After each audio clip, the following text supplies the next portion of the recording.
আসসালামু আলাইকুম, সবাই কীরকম আছেন? আমি ভালো আছি। আজকে থেকে আমি আমার নিজের ভাষায় কথা কব আপনাদের সাথে। আমি যেভাবে বাড়িতে কথা কই সেভাবে কথা কব। তো আজকে আমি রান্না করতেছি, দেখেন এই যে ডাল রান্না করতেছি, মসুরের ডাল ঘাটতেছি আর রান্না করব বরবটি ভাজি। তো হচ্ছে যে ডালটা ঘাটিয়ে পানি দিয়ে দিছি, পানির উপরে আমি একটু পেঁয়াজ দিয়ে দিলাম। ডালটা হয়ে গেলে তেল দিয়ে দিব। তো আপনাদের সাথে আবার একটা নতুন ব্লগ শেয়ার করতেছি। সবাই কিন্তু আমার চ্যানেলটা সাবস্ক্রাইব করবেন অবশ্যই। আর এদিকে আমি রান্না করতেছি আমার ছোটো মেয়ের জন্য সুজি দুধ রান্না করতেছি। এদিকে যে বরবটি ভাজির জন্য পেঁয়াজ রসুন সব কিছু রেডি করে ফেলাইছি। এখন এই যে বরবটি ভাজিটাও কুটা ধুয়ে হয়ে গেছে। এখন এই যে তেলের পর দিয়ে দিব। তে আর এদিকে আবার এই যে ডালটা রান্না করা হয়ে গেছে, ধুয়ে দিছি।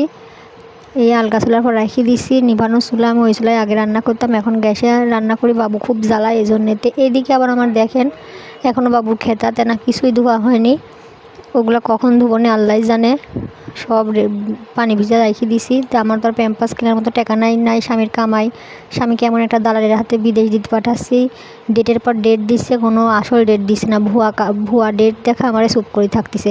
তো ওইদিকে দেখেন আমি এক হাতে রান্না করতেছি, ওইদিকে আর বাবুর আব্বা বাবুকে ঘুমাইছে গেছে। এদিকে টিভির গান লাগাইছে, গান লাগা দিয়ে ঘুমাইছে গেছে।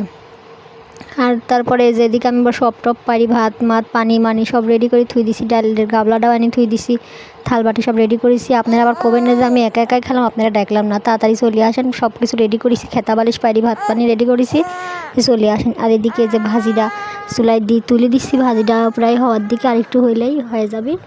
তো আপনারা তাড়াতাড়ি খিদে লাগলে চলে আসেন। হাত মুখ ধুয়ে আগে থেকে কিন্তু ডাকি ফেলাইছি। তো এখন আমি এদিকে আবার এই যে আমার ভাত বাড়ি ফেলাইছি, এদিকে ভাজিটাও হয়ে গেল। এখন আমার খুব খিদা লাগে গেছে, আর আমি দেরি করব না, আমি খাতে লাগিয়ে গেছি। ওর বাবুর আব্বু ঘুম থেকে ডাকি খাতে বসে গেছি আমি। আপনারা যদি খাতে ইচ্ছা হয় চলে আসেন তাড়াতাড়ি মুখ চোখ ধুয়ে। তো আল্লাহ হাফেজ, আজকে এই পর্যন্ত।